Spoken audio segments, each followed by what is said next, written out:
Netflix is evil, and I'd rather watch Andrew Tate's camera of the 15-year-old kid while chanting about how he farted so hard one day that he launched his ass to moon and made NASA bankrupt than watching a low-effort, badly written, degenerate show about zombies with Resident Evil as the title on it. It says Resident Evil. Resident Evil.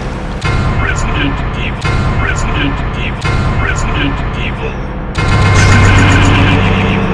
This is some fucking high school project made to get a freelancing job, Netflix. Stop lying. September 22. Missed by 11, unlike the plane. Anyway, Resident Evil 3 comes out and it's uncanny. It's semi 3D where instead of controlling your character with a joystick like a normal human, you have to sell your soul to Satan to fucking understand the game mechanics. You fight an enemy with the wrong POV, you fucking get bitch slapped. You change scenes, the POV changes. Resident Evil. But it was still lovable because of the horror element of the game. A straight fucking story in Resident Evil telling you how dangerous and scary each monster is in that world led to the most horrifying moment in the Resident Evil history.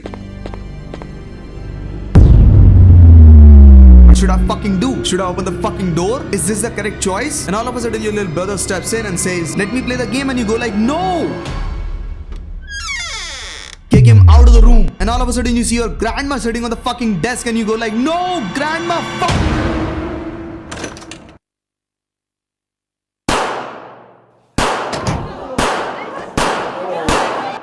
That was the rush factor of the game. Now tell me this, even after this game having the worst fucking cutscene mechanic in the history of entire human evolution, from these motherfuckers to these, how the hell did Netflix manage to make something more hate-worthy? Resident Evil isn't just about zombies killing people and dogs evolving into creatures with big tongue called lickers. These motherfuckers wanted to do something with that, I can swear. And big anime titties mods. It's about a feeling of warmth you get from strangers coming together to survive against the end of times. This franchise is supposed to be scary and depressing like Thaw from story point of view, but it ends up more towards Polar Express because the characters that series originally started with persist till the end of it. In some way, you never actually lose the emotional connection you ever had with them. Netflix did a mid job with Resident Evil Welcome to Raccoon City because unlike the original movie series, this movie follows the game timeline a little bit. But when things were starting to look good, Netflix snorted the fattest line of hot sauce and here we go, baby. Put some of those fat, ugly insect bitches in the scene. And what the fuck is that? Holy shit, it's fire, baby. Where are the fucking burnt tissues?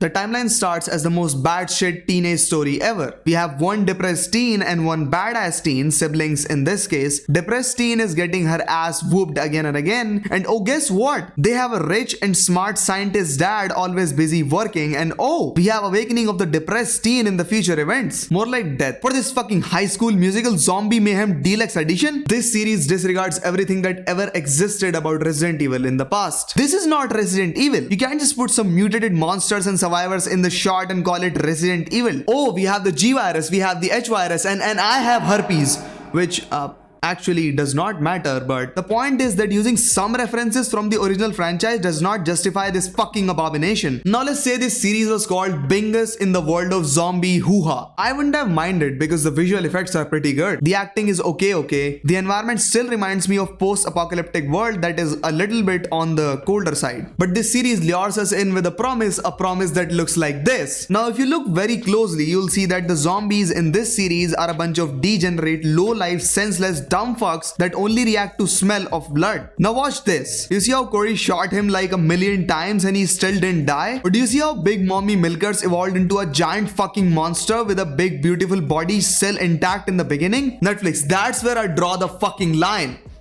and snort it. You see how this rabbit screwed one fucking job that he had? Hop. And you see how this guy looks like the leader of some suicide squad from Mad Max Fury Road? And you see how this lady disregards the fact that the world is fucked outside and still believes in TikTok likes and views? I want to fall on my fucking head. And this isn't even a proper TikTok dance. I mean, if they wanted to add shit that resembles it, then they should have watched Ice and Ray and He's All That. Maybe they did watch it. Look, I myself also want to keep it small, but I can't get over the fucking fact that the best they could come up with in the name of Resident Evil is some Walking Dead ripoff, and that too very horrible. The umbrella still functions like a goddamn government openly. There are zones free of zombies. We use red chili pepper to extinguish fire. Fuck this series, bye. Grandma? But I thought you were dead.